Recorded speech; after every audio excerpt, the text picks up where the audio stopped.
সহস্র বছর ধরে আয়ুর্বেদিক শাস্ত্রে ব্যবহার করা হচ্ছে এমন একটি পাতার নাম হচ্ছে তুলসী পাতা। তুলসী পাতা বিভিন্ন ধরনের স্বাস্থ্যগত উপকারিতা দিয়ে থাকে। ঠান্ডা কাশিজনিত সমস্যাতে তুলসী পাতা এত চমৎকার কাজ করে থাকে যেটা বলা বাহুল্য।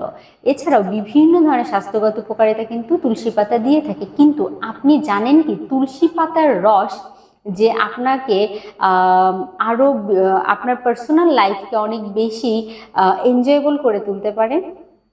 বৃদ্ধ বয়সে অনেকের ক্ষেত্রে দেখা যায় যে বিভিন্ন ধরনের শারীরিক জটিলতা দেখা দিয়ে থাকে, বা বয়সের সাথে সাথে আমাদের অনেকের ক্ষেত্রে দেখা যায় যে যৌন ক্ষমতা হ্রাস পেতে থাকে। এর অন্যতম কারণ হচ্ছে শরীরে বিভিন্ন হরমোনাল ইমব্যালেন্স তৈরি হয়।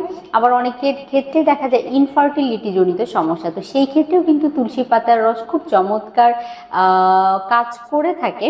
যেমন তুলসী পাতার রস যারা নিয়মিত গ্রহণ করে থাকে তাদের ক্ষেত্রে কিন্তু দেখা যায় স্পার্ম কাউন্ট বৃদ্ধি করতে বা শুক্রাণুর সংখ্যা বৃদ্ধি করতে সেগুলো সাহায্য করে থাকে।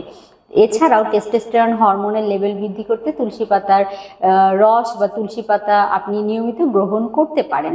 তুলসী পাতার রসের সাথে মধু মিশিয়ে যদি গ্রহণ করেন সেক্ষেত্রে আরো বেশি আপনি বেনিফিটেড হয়ে যেতে পারেন।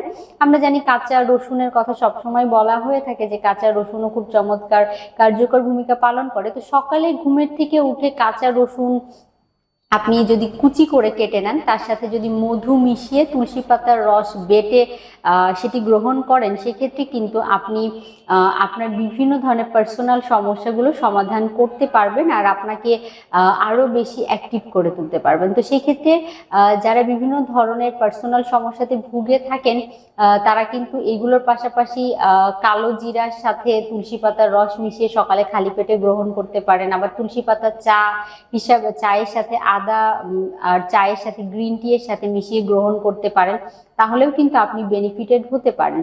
আবার হচ্ছে তুলসী পাতা যেমন যে সকালে খালি পেটেই গ্রহণ করতে হবে বিষয়টি তা না, সারাদিনেও গ্রহণ করতে পারেন, কিন্তু সব থেকে কার্যকর উপকারিতা পেতে হলে অবশ্যই আপনাকে সকালে খালি পেটেই এই তুলসী পাতার রস যেগুলোর সাথে বললাম সেই খাবারগুলোর সাথে মিশিয়ে যদি গ্রহণ করেন তাহলে কিন্তু আপনি খুব চমৎকার ভাবেই এই ব্যক্তিগত সমস্যাগুলো কিন্তু কিছুটা হলে প্রশমন করতে পারবেন।